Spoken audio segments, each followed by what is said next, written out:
Hi. Hi. Hey, welcome to episode 6 of Lessons Learned in a Pandemic. It's great to see you two today. So glad you guys could come. So I wanted Thank to tell you. you a little bit about lessons learned in a pandemic.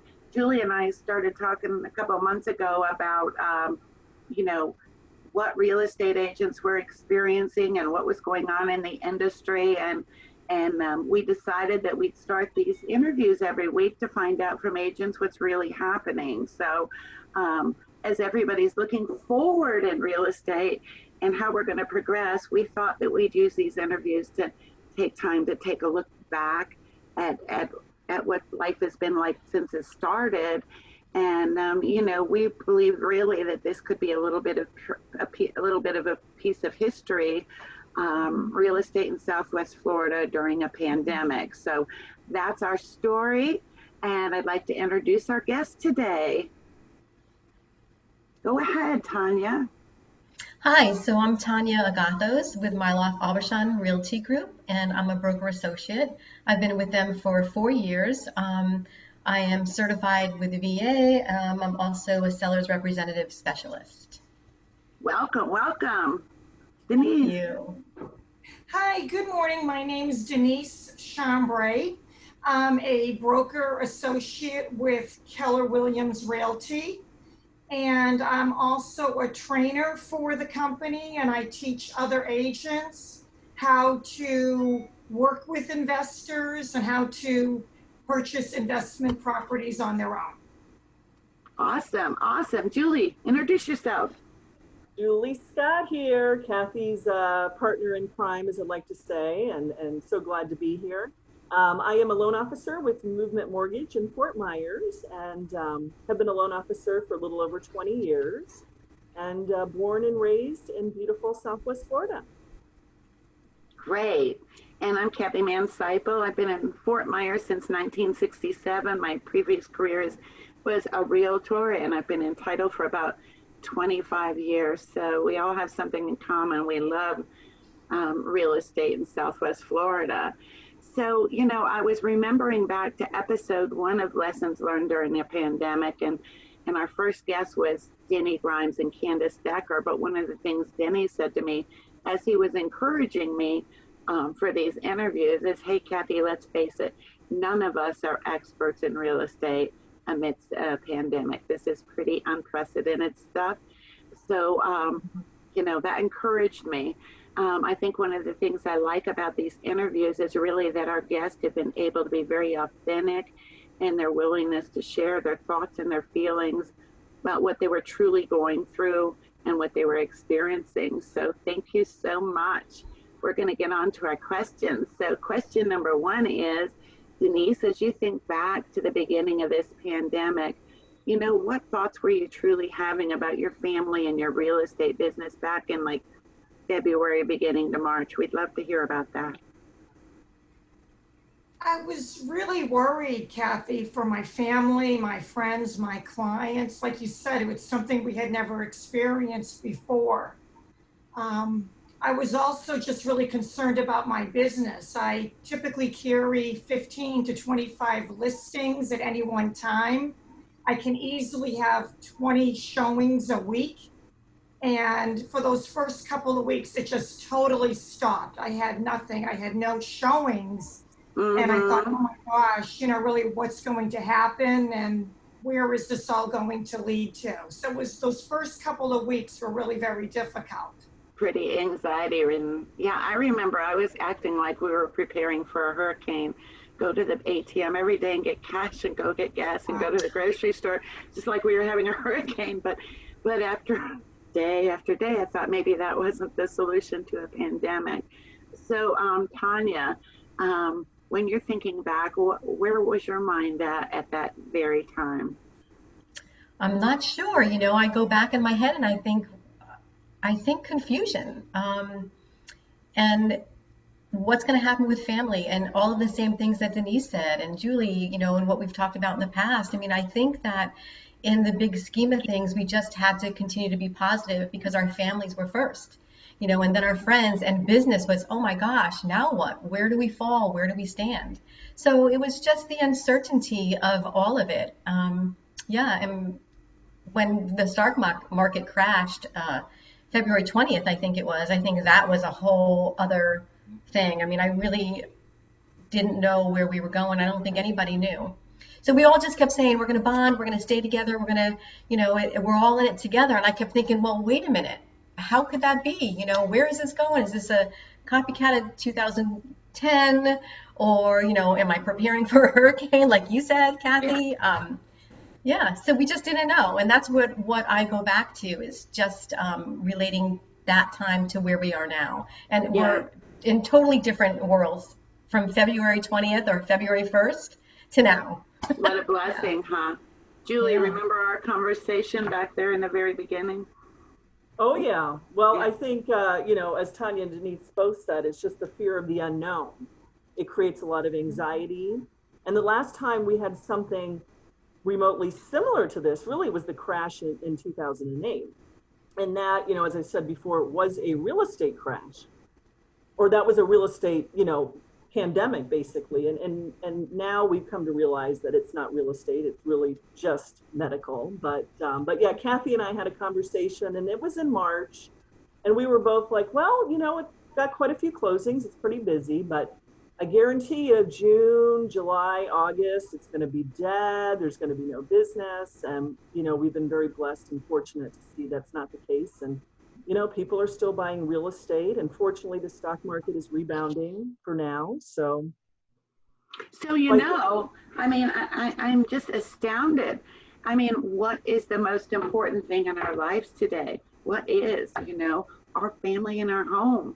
I'm a bit of a, dramatic, but, what could possibly be more important today than shelter and our homes and the security of what that means to us. So I don't know. I'm sure there are a lot of very analytical reasons why our market is doing well, but in my heart of hearts, I think it's because Home Sweet Home has that much significance today.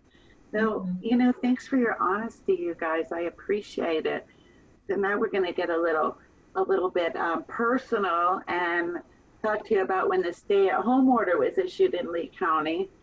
What were your coping skills? Because you've admitted there was a lot of anxiety. And so now tell us your deepest, darkest secrets about your coping skills through this process. Well, I can go first if you want. For me, it wasn't that different. I mean, I'm a little bit of a hermit anyway, I suppose. I work out of my office. I loved that I have 3 boys and 2 of them are in college. So I was just so grateful to have all 3 of us, and my husband, to have us all home together. I feel like this may never happen again. And I think they really appreciated being back home after being away to college. So for me, maybe the only difference was not being able to go out to restaurants, but really I spend a lot of my time at home anyway. I did focus on really getting in communication with all my clients, really reached out to as many as I could. The benefit, since everyone was at home, people were picking up the phone. So really got to have a lot of really good conversations with my clients who are all over the country. So I felt grateful for that as well. Yeah, and Denise, but I'm sorry, go on. No, go ahead, Tania. I was just going to pick up where Denise left off there, because it was exactly that.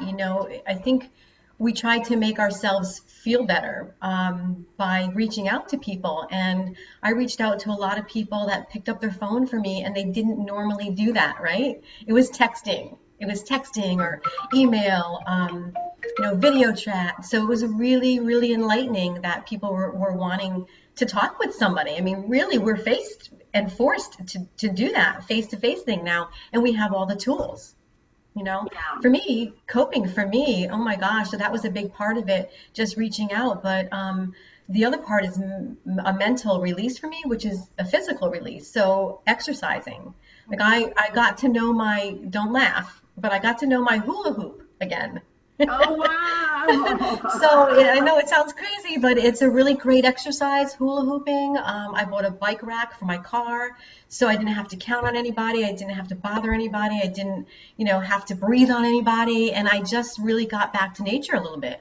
So for me, Oh, all of that was just trying to find the balance that my business, by the way, didn't have before this. So finding the balance in my real life allowed me to understand and kind of meditate a little bit on where I was going in my business. And my business plan has completely changed. and Completely I changed. know you're very methodical about your business, and it's very, very intentional. So it's interesting, Tanya, to hear that your business plan did change, and how great to know that you've really been able to find some balance you didn't have before. I love hearing that. Denise, do you ever struggle with having balance in your family and your business? It can be tough to really find that balance, but I agree with Tanya. I really feel like I refound that as well. During the whole pandemic, we really started walking again as a family, Yes. which was wonderful. Really got to connect with all my neighbors that I hardly ever see. I mean, Oh, everybody's out wow. walking. So, I do think it kind of got me started on just really remembering those little things like getting out Mhm. every day, walking. And it's been a great time to really connect with my kids as well. Yeah, you love Yeah. those boys, don't you, Denise? You have so much fun with them. That's Julie, right. you had some silver linings too, huh? Yeah, and I just want to say I love how both of you, are making, positive changes from this. And we've heard this from people, and it just reminds me of my thoughts when this all started. I have two young children, and they were home all day, obviously not going to school. And just it really made me think I mean, obviously this is a terrible thing going on, and I feel terrible for anybody that's being affected by it, as far as their health goes. But being able to slow down, because prior to this, we were just running around. We barely saw our family. Maybe we were just Hmm. running and grabbing fast food, but it's forced us to slow down, get back to the important, simple things in life, family, cooking at home with our family, exercising. So I love that you guys have said that. But you reminded me, Tanya, when you said exercise. So what my daughter, she was 11 at the time, what my daughter and I would do is we would go for a bike ride every Saturday to visit my mom. And it was 13 miles round trip. And it really, was great because we got outside, we got exercise. It really helped my daughter and I bond. And we also got to see my mom. My mom's in her 70s. So, we really we're not getting close to her. We'd visit, we'd stay in the yard and just, wave on her patio. But those are times we will never forget. And those were wonderful memories that my daughter and I made together. I love hearing silver linings. I never did find the balance, so I admire you, strong professionals. I have 8 grandkids, and my daughters kept my grandkids pretty secluded from me, and that was very difficult for me. I know one time we had Mm. a trial run. They live out in Buckingham, and they let me sit on a picnic table while the kids were on the playground, and the kids went to run up and hug me, and their mom's like, no, no, no. And it was just so extremely emotional. It wasn't okay for me to see them but not be able to touch them. But shortly thereafter, probably within the next week or two, we said to heck with that, and I was reunited with my loved ones, and um, Oh. and then just the busyness of work and family took over, and I didn't get those cool moments of discovery. But life became as full as it's always been, and it was wonderful for me. So, our question number 3 kind of talks about what your biggest challenges were. What did you really struggle with in your business at that time? Tanya, you go first. Okay. So being that I was forced to get into communicating with my clients and my family and my friends in another manner, I have to thank Cathy and Julie for being supportive with all of that. Cathy, you hooked me up with one of the greatest people in my world at that time, which was Bill Risser. Risser.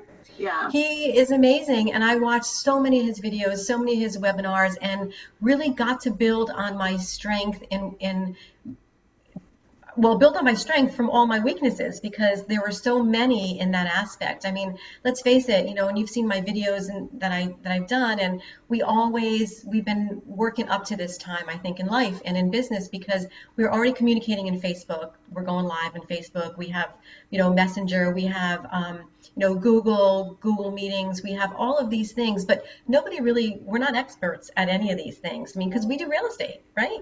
We do title, we do mortgage, we do real estate. So it allowed and afforded me the time to come into my office, not like most people. I didn't get dressed to go to work every day. I just have to tell you, I'm honest with that. I mean, on some days, did I wash my face and brush my teeth? And maybe I brushed my hair, but I'm just saying I didn't dress for that. I dressed for a different kind of thing. I dressed for working out. So I know that if I put those work clothes on after my webinar with Bill, I was going out and I was riding my bike to think about everything that I did and, during that morning. So with that, it allowed me to just sharpen all my tools and move forward. And I'm still doing it. I mean, I'm still learning, and I'm going to continue to hopefully evolve globally with everyone, So. I love that story, Tanya. Thank you for sharing. Thank you. What I saw us doing, all of us really, is, and what I love about this industry, it's just getting all behind each other, just and to fill in the gaps for each other and be a support. And that's what human beings do. So it brought us happiness, that's for sure. So Denise, tell me about your biggest challenge. Well, I just feel fortunate that did I lose you? Nope, you're here. Okay. We got you. With my office, we were able to, they were able to really assist us to keep us really motivated and moving through the pandemic. For example, our team leader at Keller Williams taught us all how to do virtual open houses, something I had never heard of before. So they really got us into production with that. Also, Keller Williams as an organization set up these, what we call pivot calls, which were 10-minute calls nationwide, thousands and thousands of agents on to really get motivated, to share, what you were going through, seeing what other people were doing about that, and remind us to really get out there and talk with our clients, really get into communication. We also had everyone in our office go through a program called BOLD during the pandemic, which really assists agents to get into production. And that was also done, through video conferencing. There were thousands of people on those calls.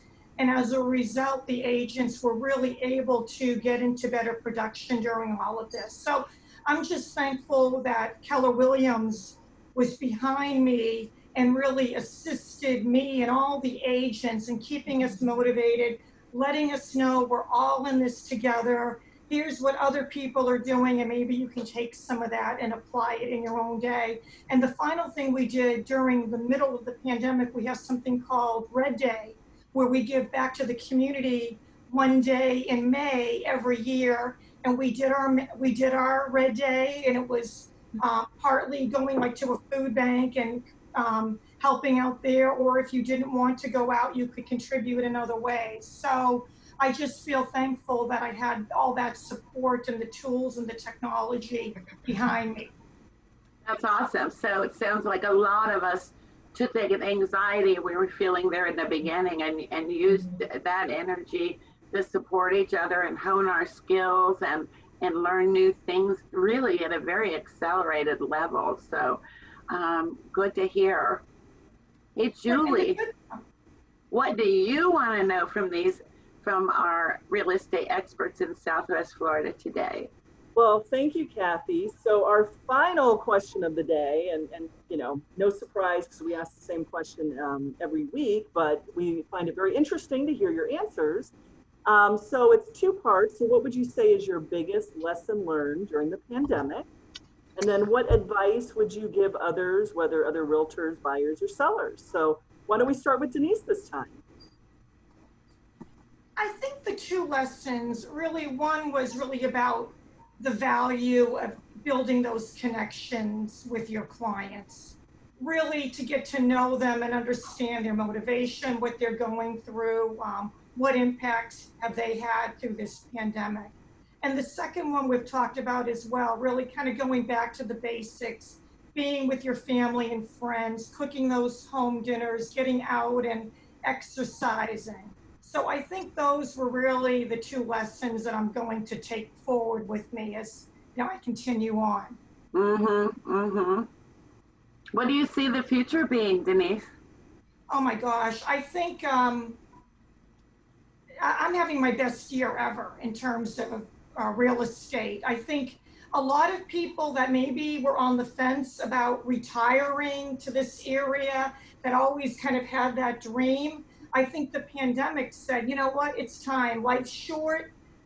Let's live, where we really want to be. So let's move down to Southwest Florida. I think, while a lot of us were fortunate that we could go out in this beautiful weather and walk or bike or kayak, a lot of the country was pulled in and snowed under and cold. So, I do think that there has been a big benefit to our whole real estate industry. Listings and inventory are at such a low right now. I think we have about a 2 to 4 month supply, depending on what segment of the market you're looking at. So it's a tight market. Prices are going up, and there's so many buyers that really want to be in this area. So I think it's all good if you're a realtor. All right, great. What about So you, Tanya? Okay, well, for me, I think the main lesson that I learned during this time is how to be less business. I know it sounds crazy because we're on a business Zoom live chat, right? But I learned how to be less business and more maybe empathetic or sympathetic or I mean, it just opened my eyes. Like, slow down, Tanya. Slow down. Take a breath. You care about these people. Let's talk about it. Let's share it.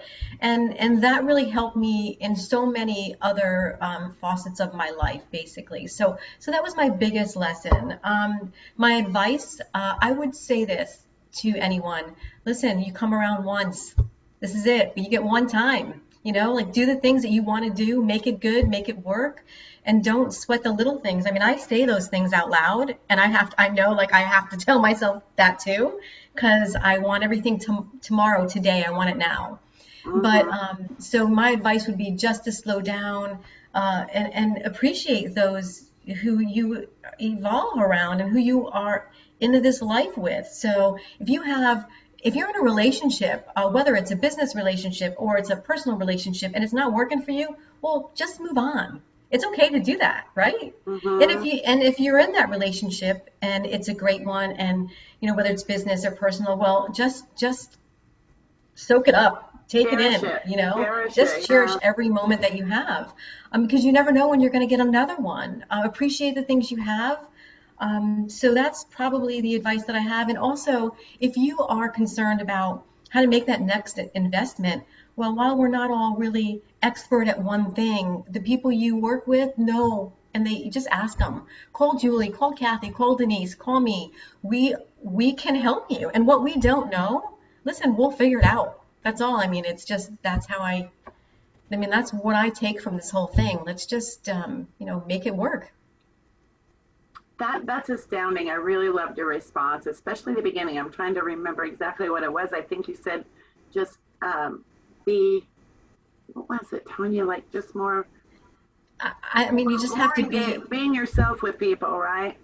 Less Yeah, I mean, I'm less business, more personal. Oh, I mean, I was fast and furious when I went into this profession. First of all, if I may, for just another moment, I had a love for real estate since I was 19 years old. I bought my first condo at 19 years old. So I was always in the industry some way, investing as the years went on. And I mean, it's only 4 years that I've had my license, and I already got my broker's associate. And it was only because I woke up one day and thought, what can I do next? I never thought I wanted it. I don't even know if I'm ever going to open a brokerage. It wasn't about that. It was about knowledge and educating myself, right? But through the years, I had rental properties, and I worked for assisted living, selling properties that way. And, I mean, just your whole life, your doors are already open. You just have to see them. I Oh, think you just that's have to amazing. find them, and you have to walk through the right one. And so I don't know. I'm very passionate about what we're doing. And Denise, you said it yourself. I mean, we love what we do. I mean, this is the time. This is the time people want to be here in Florida. And Yeah. gosh, if we can help them do that, even better, you know? You know, I really love that you and Denise had an opportunity to meet each other today. That's been kind of the fun of Me lessons too. learned, because you probably know each other better than if you might have taken a few months to get to know each other, just hearing and being engaged in this interview. So before we conclude, we try to keep this at 20 minutes and we've got a little over, but is there anything anyone else would like to share before we wrap up episode 6 of Lessons Learned in a Pandemic? All I'd right. like to say thank you. Sorry, Denise, go ahead. Thank you so much. And I just want to say, like, if there are any realtors out there, I hope they always feel that they can connect with any of us.